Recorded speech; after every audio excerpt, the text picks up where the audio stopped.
നമസ്കാരം. Truth vision ന്യൂസിലേക്ക് സ്വാഗതം.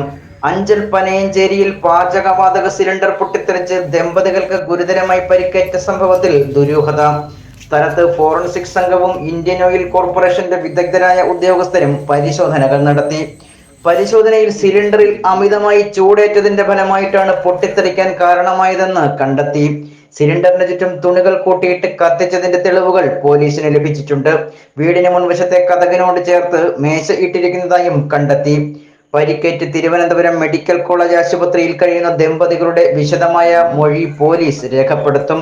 അന്വേഷണം ഊർജിതമാക്കുകയും അതോടൊപ്പം തെളിവുകൾ ശേഖരിച്ച് എന്താണ് നടന്നിട്ടുള്ള യഥാർത്ഥ സംഭവമെന്ന് കണ്ടെത്തുമെന്നും അഞ്ചൽ എസ്.ഐ അറിയിച്ചു.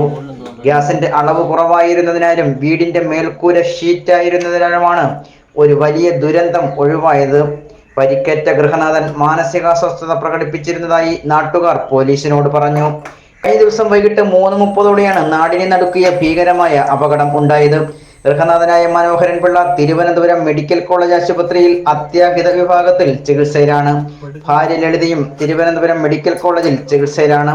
സംഭവത്തിന് ശേഷം പോലീസും നാട്ടുകാരും ചേർന്നാണ് ഇവരെ ആശുപത്രിയിൽ എത്തിച്ചത്.